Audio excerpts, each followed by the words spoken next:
Bien-aimés frères et sœurs, shalom. Alléluia. Alléluia. Nani mokonzi. Nani mobikisi. Nani mokangoli. Nani mosikoli. Tobetele maboko pe milolo. Abongi na yango. Le thème général de notre campagne, organisée pour célébrer les 25 ans de notre groupe charismatique, est connu. Que tes progrès soient évidents pour tous.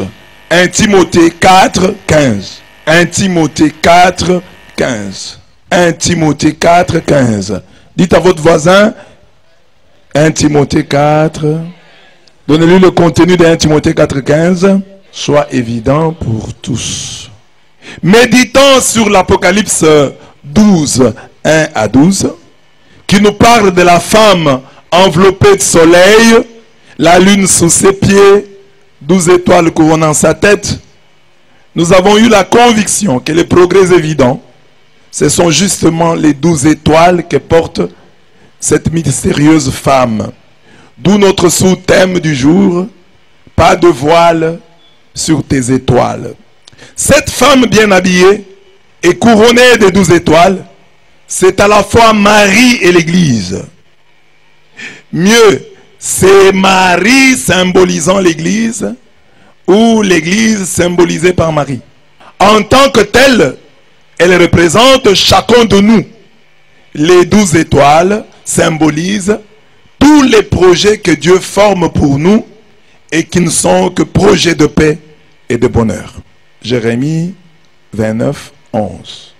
Donc, notre thème, c'est que tes progrès soient évidents pour tous. Alors, j'ai lu à Apocalypse 12, on parle de cette femme qui a 12 étoiles. Et je me dis, bon, je peux faire une réflexion sur les 12 étoiles de la femme. Parce que souvent dans la vie, nous disons, j'ai une étoile. Et le thème ne dit pas que ton progrès soit évident. On dit que tes progrès. Alors je prends le pluriel de que tes progrès, je dis, mais au lieu que les chrétiens disent j'ai une étoile, qu'ils disent qu'ils en ont 12. Dites à votre voisin, j'ai 12 étoiles. Pas une étoile. 12 étoiles. Amen. Alors, la femme d'Apocalypse 12, hein? Apocalypse 12, la femme couronnée des 12 étoiles. Cette femme représente l'Église. Elle représente Marie. Parce que Marie est symbole de l'Église. Marie est symbole de l'Église. Hein? C'est l'épouse du Saint-Esprit. Celle qui a engendré par la puissance du Saint-Esprit. Et c'est à cela que nous sommes appelés. Nous devons aussi engendrer par la puissance du Saint-Esprit. Alors Marie, symbole de l'Église, Église couronnée des 12 étoiles. Alors je me suis dit, je vais faire une réflexion tous les 12 étoiles. Donc, dire que cette étoile signifie ceci, ça c'est de mon cru. Au moins le texte dit qu'il y a 12 étoiles. Mais moi je vais interpréter, je prends la vie ordinaire, j'ai dit, quelles sont les étoiles que nous voulons voir briller dans notre vie. Alors, j'ai médité et j'en ai trouvé 12. Quelqu'un d'autre pourrait faire un autre travail, pourrait aussi trouver d'autres étoiles. Mais 12 dans la Bible signifie la totalité. Alors je me suis dit, j'ai réfléchi, dit, un homme qui veut progresser dans la vie, quelles sont les étoiles ou les dimensions de la vie, les aspects de la vie qu'il voudrait voir briller dans son existence. Alors j'en ai épinglé 12. Hein, comme il y a 12 étoiles, je les ai appelées, voilà, les 12 étoiles dans la vie de Marie, dans cette division d'Apocalypse 12, la femme a 12 étoiles.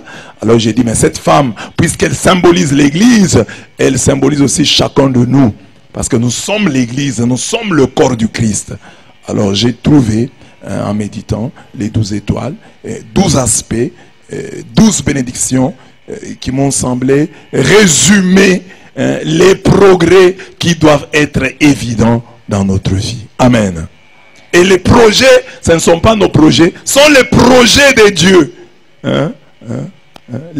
Jérémie 29, 11 dit, les projets de Dieu ne sont pas des projets de malheur, ce sont des projets de paix, des projets de bonheur.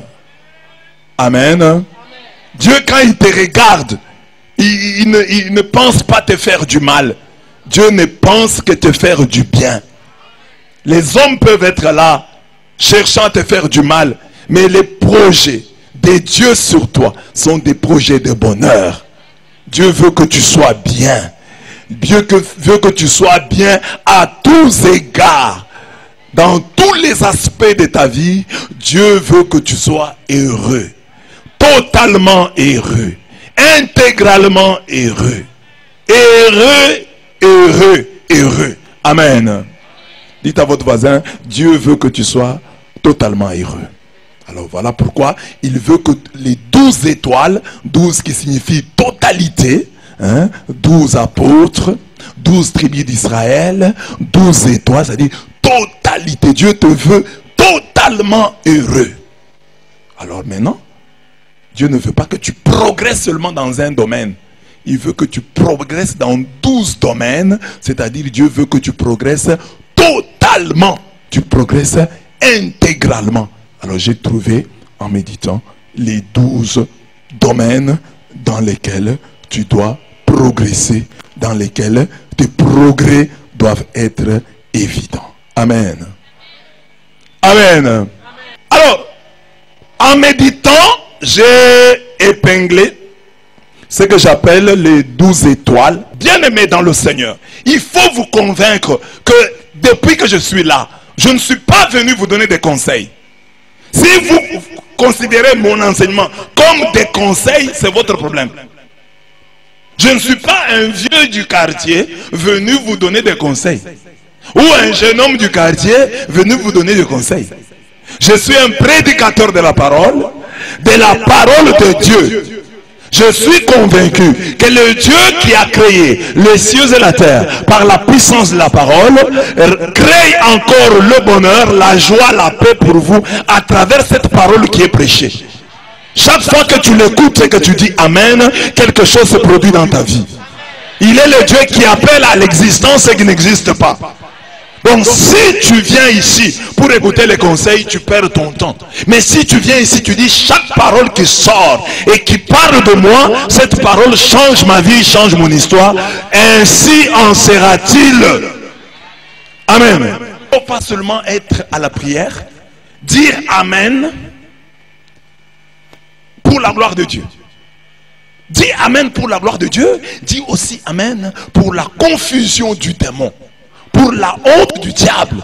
Donc il faut avoir cette double dimension. J'ai prié, oui, pour la gloire de Dieu, mais j'ai prié aussi pour que le diable soit dans la honte, soit dans la confusion.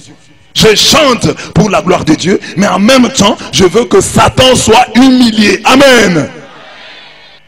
Alors aujourd'hui, Dieu m'a mis à cœur de vous parler des 12 étoiles. C'est mon interprétation. Je le disais déjà en introduisant cette prédication. 12 étoiles. C'est-à-dire les 12 grâces dont nous avons besoin. Moi comme vous, parce que je suis né dans une famille comme vous. J'ai grandi dans une famille comme vous.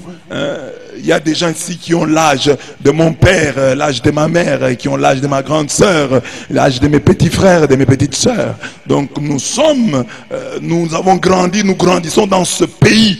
Nous connaissons les problèmes que nous avons. Alors, en méditant sur la situation du Congo, sur les situations que moi j'ai vécues comme jeune, que j'ai vu comme prêtre, je me suis dit voilà les 12 aspirations que peut avoir chaque chrétien venu à cette campagne.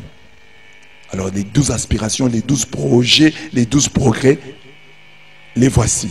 Première aspiration, première étoile, la longévité. Nous tous tels que nous sommes là, chacun veut vivre le plus longtemps possible. Vrai ou faux?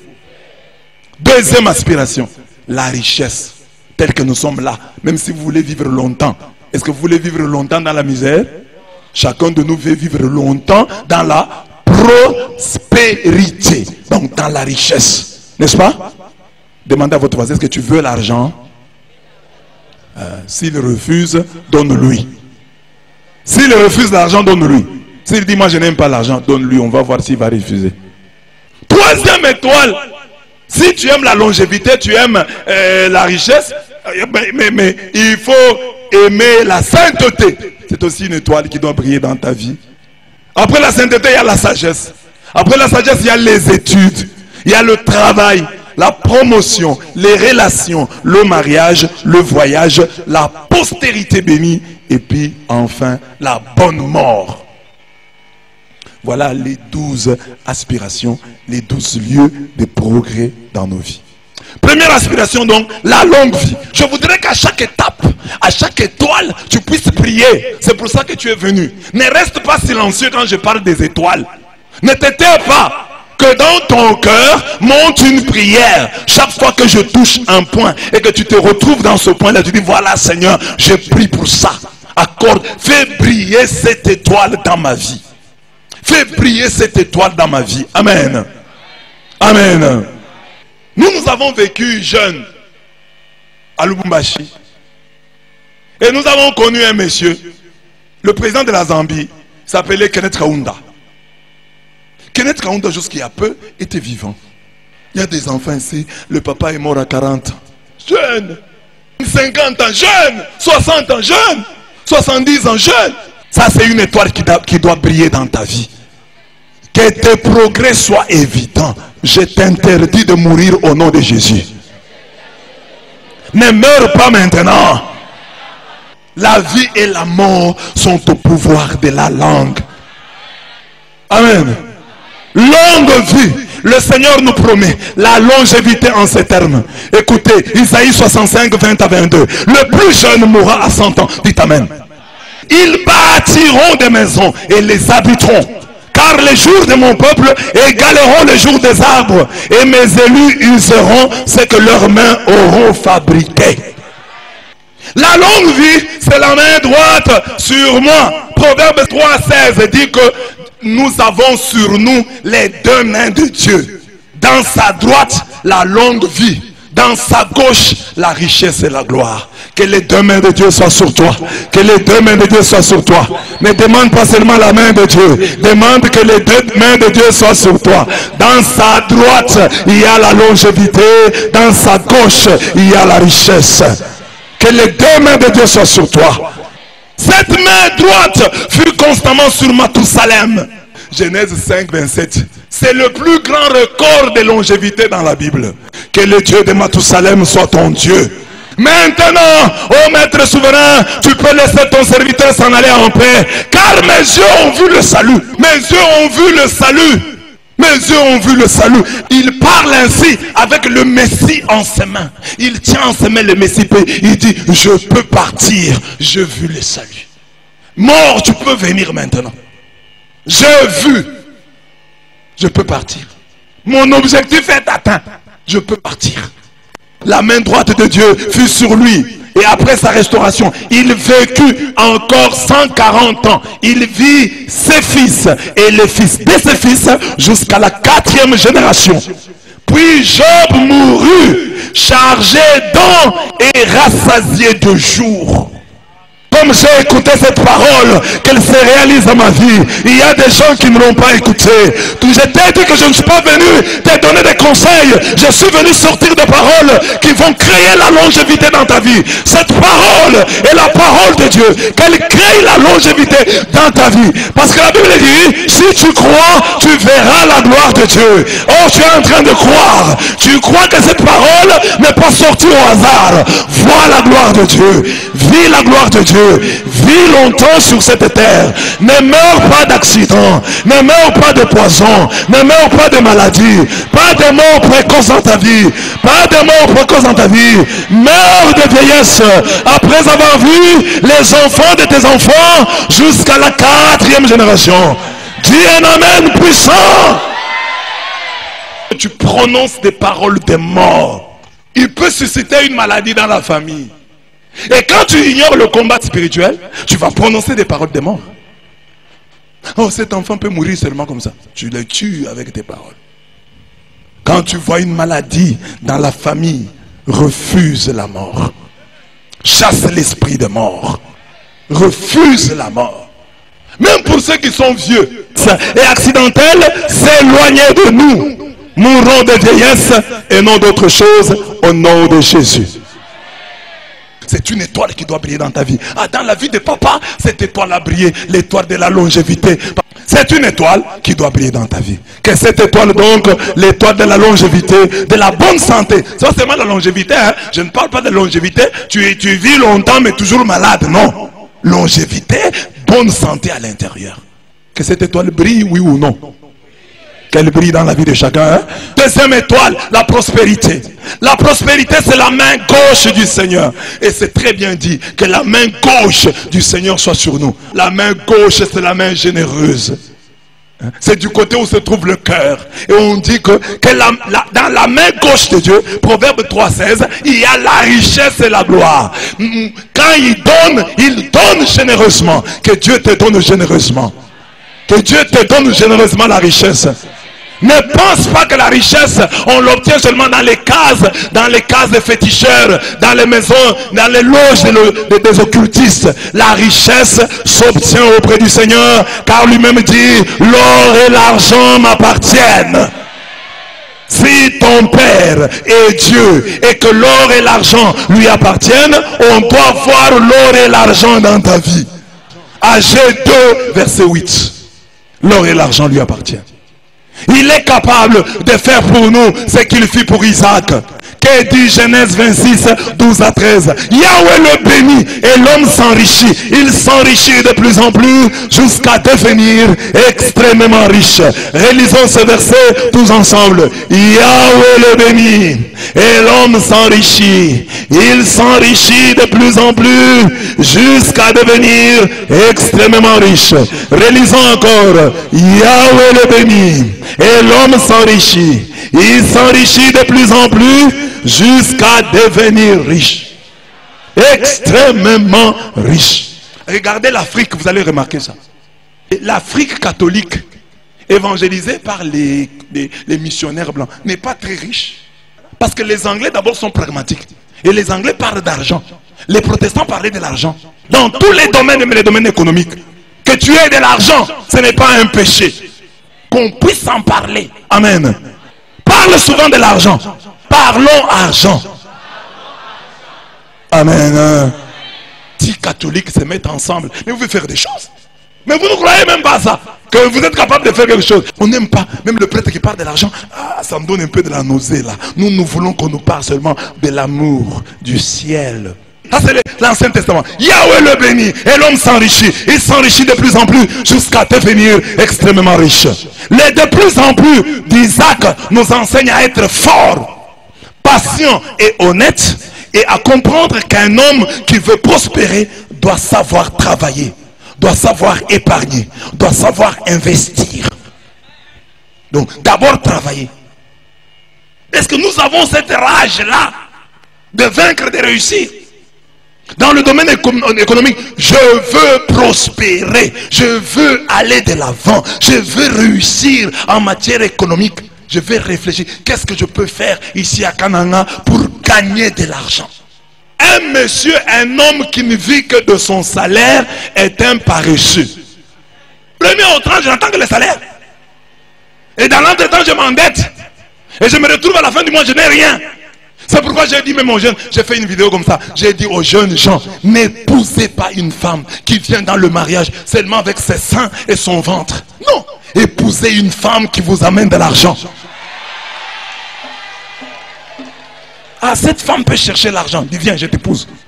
Regardez aussi les aspects économiques du mariage. Comme je le disais l'autre fois, il y a des gens qui n'ont pas d'argent, mais qui sont fous en dépenses, qui dépensent follement le peu d'argent qu'ils ont. Je l'ai dit souvent, tiers financière, devenez sérieux et Dieu vous prendra au sérieux. La prospérité est une bénédiction. Et c'est une bénédiction qui demande de l'effort. Parce que quand on dit Isaac, Yahweh le bénit, avant ça on dit il fit un champ. Avant ça, avant que Yahweh ne le bénisse, il avait fait un champ. Il avait donc une unité de production. Quand cette étoile brille, on comprend qu'avoir un bon salaire ou des affaires florissantes n'est pas synonyme de prospérité. Il y a des gens qui ont un bon salaire et qui ont des affaires florissantes mais qui ne prospèrent pas. La prospérité ne consiste pas non plus à subvenir à nos besoins et à ceux de nos familles restreintes. La prospérité se mesure dans la permanence, dans la bénédiction que Dieu assure à ses enfants. Il faut donc demeurer. J'ai l'argent aujourd'hui, est-ce que j'en aurai demain? Qu'est-ce que tu as fait qui va t'assurer le lendemain que demain, même si je n'ai plus l'argent, même si je n'ai plus ce travail, je vivrai quand même bien? Parce que j'ai investi, j'ai autant de maisons, j'ai autant de locataires. Même si aujourd'hui je n'ai pas ce travail, je continuerai à vivre. J'aurai le même standing de vie. Qu'est-ce que j'ai comme salaire? J'ai un salaire mensuel de 10 000 $. Par exemple, les gens qui ont des bons salaires, 10 000 $. Bon, alors, est-ce que j'ai préparé mon avenir de telle sorte que, une fois ce travail fini, je continuerai à gagner 10 000 $ par mois? Oui, il a investi, il a une maison, le marché, il a une maison à Kinshasa, il a une maison Boujima. Alors quand il calcule toutes ces maisons-là, les locataires lui donneront par mois 10 000 $. Donc après le travail, après avoir perdu son travail, là, ou après avoir obtenu sa retraite, il continuera avec le même standing de vie. Il a pensé à ça. Que soit le salaire, on arrive toujours à épargner si on veut. Je vous donne un exemple. Il y a quelqu'un qui a un salaire disons un petit salaire, 300 $. Mais il peut arriver qu'un mois, il ait une dette de 100 $. Il paye la dette, il reste avec 200. Il tient quand même le coup. Comment ce mois, tu as tenu le coup avec 200? C'est que c'est possible. Donc le mois avant, tu pouvais épargner 50, tu pouvais épargner 20. Parce que tu as réussi à vivre avec 200 ce mois-ci. Donc il y a toujours moyen d'épargner. Parce que si tu as un salaire de 300, il peut arriver qu'au cours du mois, tu fasses tomber, on te paye comme ça, on te vole 100 $, on te vole 50 $. Mais tu as vécu. Donc tu as su survivre avec 250. Avec 200. Donc c'est toujours possible d'épargner. Et puis en cette matière, il faut avoir une bonne femme. Amen. À travers la création de l'emploi et de la richesse, nous entrons dans la cour des bienfaiteurs de nos familles élargies, de notre pays, de notre province, de notre église. La prospérité, l'argent. La sainteté, troisième étoile. La sainteté nous dit, soyez donc parfaits comme votre Père Céleste est parfait. Matthieu 5, 48. Déjà le Père éternel, dans la première alliance, le répétait. Soyez saints, car moi, Yahweh, votre Dieu, je suis saint. Lévitique 19, 2. Ne croyons pas que la sainteté est une étoile secondaire. Ne croyons pas que la sainteté est une étoile superfétatoire qui peut ou ne pas être là. C'est elle qui est la gardienne de toutes les étoiles. Sans elle, la vision béatifique est impossible. Sans elle, personne ne verra Dieu. Hébreux 12, 14. Celui qui ne marche pas dans la sanctification peut à tout moment perdre ce que Dieu lui a donné ou promis. C'est pourquoi la Bible déclare, si vous voulez bien obéir, vous mangerez les fruits du terroir. Mais si vous refusez et vous rébellez, c'est l'épée qui vous mangera. Isaïe 1, 19 à 20. La sainteté est c'est la troisième étoile qui doit briller dans ta vie. C'est vrai, j'ai commencé par la longévité, j'ai parlé de la prospérité, mais je parle de la sainteté. Parce que si tu n'as pas la sainteté, même la longévité, tu ne sauras pas la gérer. Même la prospérité, tu ne sauras pas la gérer. Je vous donne l'exemple de cette fille. Elle avait un fiancé qui était en Europe. Alors, le fiancé est en Europe, le fiancé veut venir l'épouser. Mais la fille là ne garde pas la sainteté. Elle vit dans le péché, elle vit dans les désordres. Le fiancé est en Europe, mais elle a d'autres fiancés sur place. Elle a des fiancés, un fiancé international et d'autres amis locaux. Amen. Qu'est-ce qui arrive? Un jour, le fiancé lui envoie un message. Trop, c'est trop, c'est fini. Mais le message ne se termine pas, il envoie le message. Elle voit seulement trop, c'est fini. Elle lui écrit un autre message. Imbécile, tu m'as fait traîner beaucoup d'années. Maintenant tu m'écris trop, c'est fini. J'accepte. D'ailleurs, je t'informe que j'ai sorti avec ton ami tel. Nous sommes sortis autant de fois. Elle envoie le message. Quand le message est en train de partir, un autre entre. Celui de son fiancé international. Le fiancé dit, trop, c'est fini. Je dois venir donner la dot. Dans l'entretemps, l'autre messager est en train de partir. Elle a voulu arrêter le message. Elle a éteint l'appareil. Elle a enlevé la batterie. Elle a jeté le téléphone dans l'eau. Le message était déjà parti.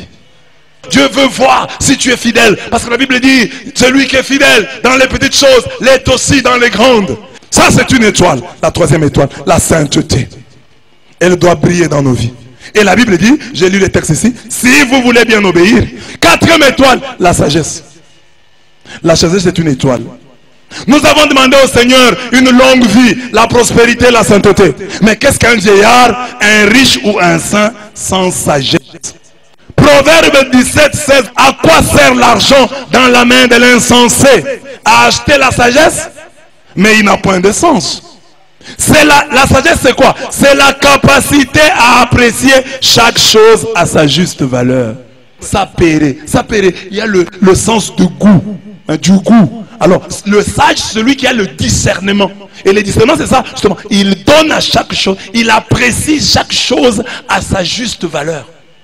La sagesse est la porte d'entrée de toutes les étoiles. Car avec la sagesse, on peut accéder à toutes les étoiles. Heureux l'homme qui a trouvé la sagesse, l'homme qui acquiert l'intelligence, car mieux vaut la gagner que gagner de l'argent. Son revenu vaut mieux que de l'or, et les précieuses plus que les perles. Rien de ce que tu désires n'est légal. Proverbe 3, 13 à 15. Dieu des pères et Seigneur de miséricorde, toi qui par ta parole as fait l'univers, toi qui par ta sagesse as formé l'homme pour dominer sur les créatures que tu as faites, pour régir le monde en sainteté et justice, et exercer le jugement en droiture d'âme, donne-moi celle qui partage ton trône, la sagesse, et ne me rejette pas du nombre de tes enfants. Car je suis ton serviteur et le fils de ta servante, un homme faible et de vie éphémère, peu apte à comprendre la justice et les lois. Quelqu'un, en effet, serait-il parfait parmi les fils des hommes? S'il lui manque la sagesse qui vient de toi, on le comptera pour rien. Sagesse 9, 1 à 6. Oh, donnez-moi, Seigneur, la sagesse. La sagesse. Donne-moi, Seigneur, la sagesse qui vient de toi. Alors, donc, la sagesse est très importante. On peut avoir l'argent, on peut vivre longuement, mais quand on n'est pas sage, ça ne sert à rien. Ça ne sert à rien. Il faut donc demander à Dieu la sagesse. Comme Salomon. Regardez la vie de Salomon. Dieu lui dit, tu veux que je te donne quoi?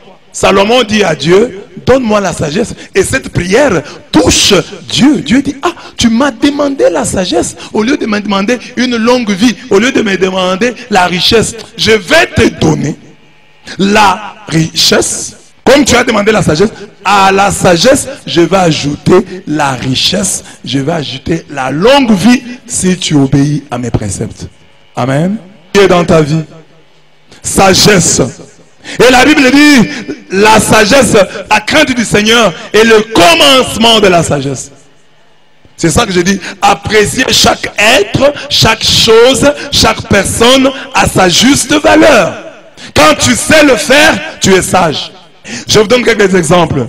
Je prends d'abord l'exemple du mariage. Dans le mariage, par exemple, la femme sage, parce que Dieu peut te donner le mariage qui est une étoile.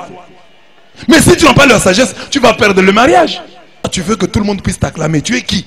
Oh, quand je suis arrivé ici, vous m'avez combattu. Mais c'est normal. C'est comme ça que ça se fait partout. Alors toi, fais aussi un effort pour t'imposer. Au bout d'un temps, ils vont t'accepter. Mais tu arrives comme ça, tu veux qu'on mette un tapis rouge pour toi. Tu n'es pas sage. Alors, accepte-le. La sagesse t'appelle à être calme, à être patient. Vous voyez que dans beaucoup de domaines de la vie, nous devons agir avec sagesse. Et pour ça, c'est une étoile qui doit briller dans notre vie. Amen. Amen. Que la 4e étoile de ta vie, l'étoile de la sagesse, brille en ta vie. 5e étoile, étude. On n'étudie pas pour les points, hein? On n'étudie pas pour l'école, on étudie pour la vie. Il y a une satisfaction personnelle. C'est une étoile qui doit briller dans ta vie. Jean-Jacques Rousseau explique qu'un jour, parce que lui était un autodidacte, mais il dit qu'un jour il travaille quelque part, dans une famille noble, et à table il y a eu un débat sur un mot, une expression française, j'ai oublié l'expression. Mais lui était là, il connaissait l'expression. Il a expliqué le sens de l'expression. Il dit dans le texte, depuis ce jour-là, la dame de la maison là a commencé à le regarder différemment. Quand vous rencontrez des gens qui connaissent, ça vous fait de la joie. Amen. Quelqu'un qui étudie, il sait. Il dit tout ce que je sais, comme disait Socrate, tout ce que je sais que je ne sais rien. Et pour prouver que nous ne savons rien, quelle est la preuve que nous ne savons rien, que nous sommes sages comme Socrate? C'est quand nous étudions. Quelqu'un qui ne lit plus, il veut montrer qu'il sait tout. Hein? il se figure être sage, alors où la Bible dit que personne ne se figure être sage. La soif d'apprendre et de désapprendre est une étoile. Il faut être rempli d'humilité pour saisir les opportunités d'apprendre des choses nouvelles. Que personne n'étudie pour l'école. Étudions pour la vie. Que personne au nom d'une foi mal comprise ne méprise la raison, l'intelligence, la réflexion, les questionnements, la critique, l'autocritique. Créé à l'image et la ressemblance de Dieu, c'est-à-dire différent des autres animaux, l'homme est un animal pensant, un roseau pensant. Comme Salomon, notre prière au Seigneur doit être la présente. Donne-moi d'amasser et d'accumuler la sagesse. Plus que quiconque, de pénétrer toutes sortes de sagesse et de savoir, de comprendre la sagesse et la folie, pour enfin conclure toutes tes poursuites devant. Dieu parle tantôt d'une manière, tantôt d'une autre. 6e étoile, le travail. Quand un homme a étudié, il faut qu'il trouve du travail. En effet, la sagesse populaire elle-même dit, le travail éloigne de nous 3 grands vices. La nuit, le vice et le besoin. Si tu travailles, tu vas chasser la nuit. Si tu travailles, tu vas chasser les chômeurs commettent beaucoup de péchés. Que Dieu regarde notre situation et qu'il chasse loin de nous le sous-emploi, le travail. Car il n'amène dans nos vies que la nuit, le vice et le besoin. En faisant un travail qui m'épanouit. La sagesse populaire dit, un homme de bon sens travaille en sa jeunesse pour passer en repos une heureuse vieillesse.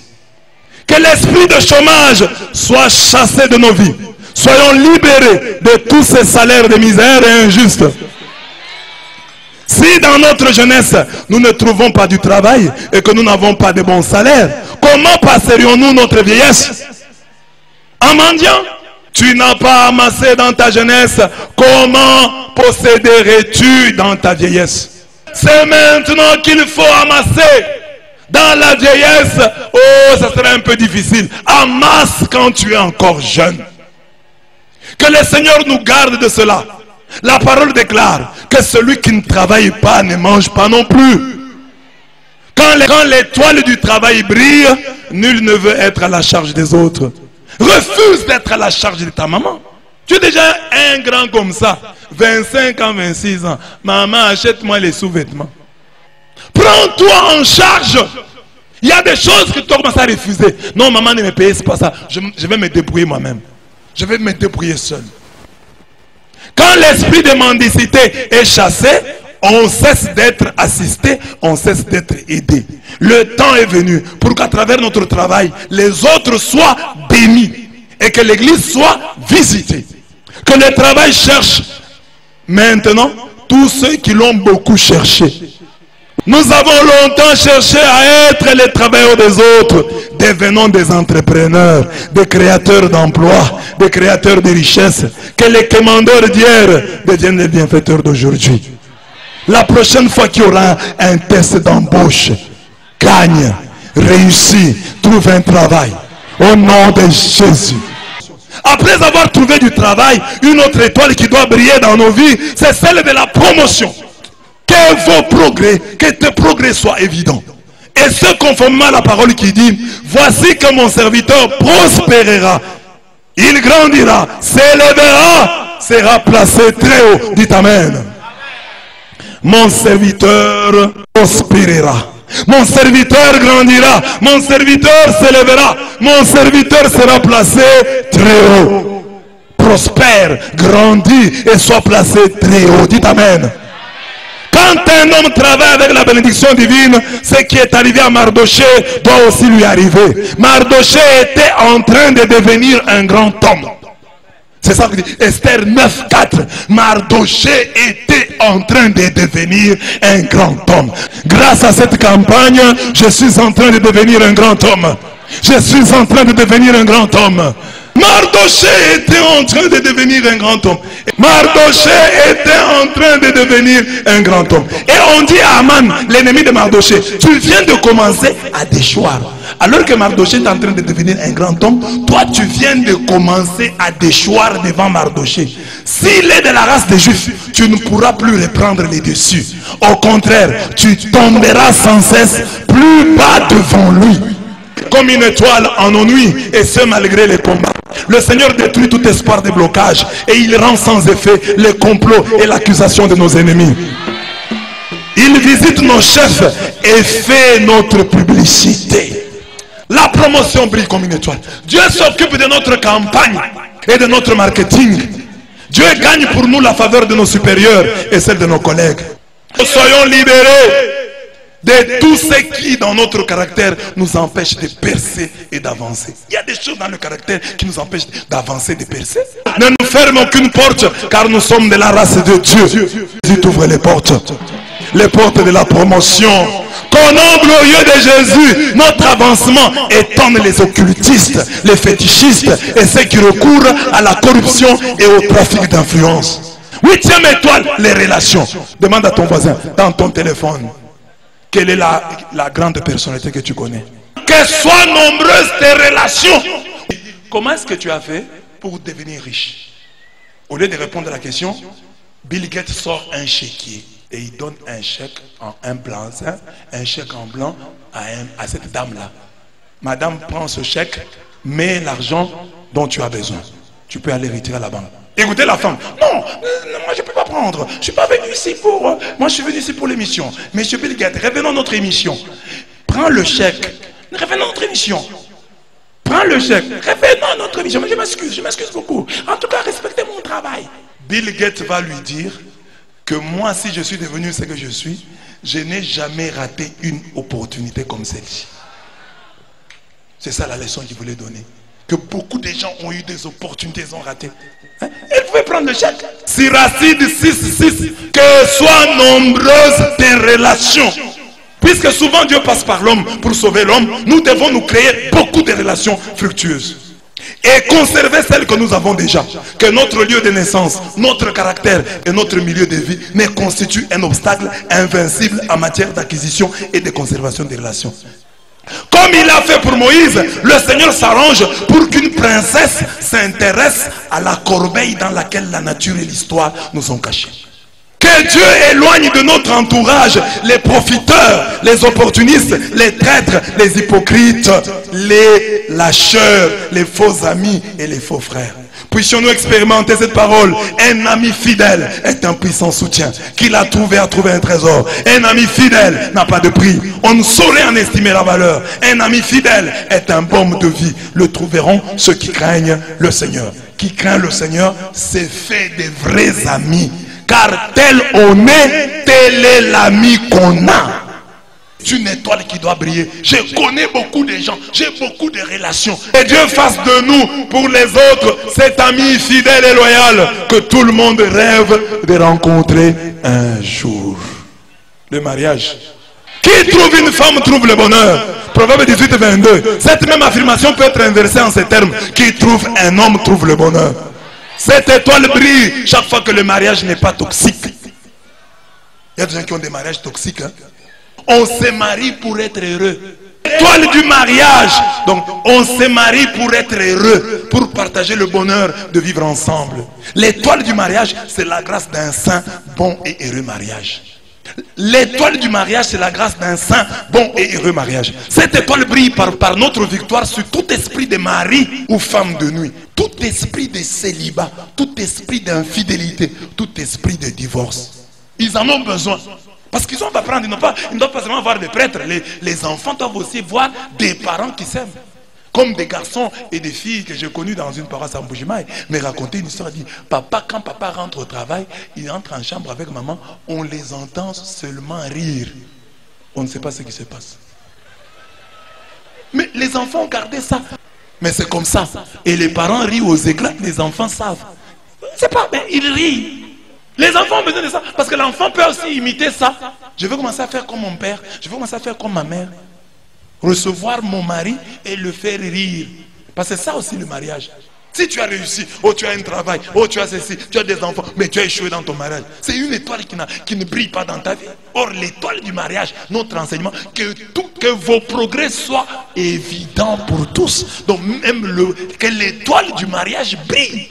Réussis ton mariage. Rentre ce soir et dis à ta femme, maman, tu as entendu ce qu'on a dit là. Il faut que nous puissions réussir. Que notre mariage soit un mariage réussi. Que nos progrès soient évidents même auprès de nos enfants. Papa aime maman, hein? Maman aime papa, hein? Ils s'aiment. 10e étoile, les voyages. Dieu est la parole qui créa le ciel et la terre. Les coins et les recoins du monde sont à lui. En notre qualité de disciples, prenons au sérieux la promesse faite aux voyageurs, aux émigrés, aux nomades. Tout sol que foule la plante de vos pieds, je vous le donne. Josué 1:3. Lorsque cette étoile brille en nos vies, Dieu nous donne de fouler les 4 coins de la terre et fait de nous des citoyens du monde. Le Seigneur bénit alors nos entrées et nos sorties. Deutéronome 28:5. J'élève les yeux vers les montagnes. D'où me viendra le secours? Le secours me vient de l'Éternel qui a fait les cieux et la terre. Psaume 121, 1-2. Le Seigneur donne aux siens des voyages nationaux et internationaux. Il bénit et rend fructueux tous nos voyages. Il éloigne de nous tous les accidents. Et nous le glorifierons sur des terres et en des langues étrangères. Mais cette grâce commence déjà où nous vivons.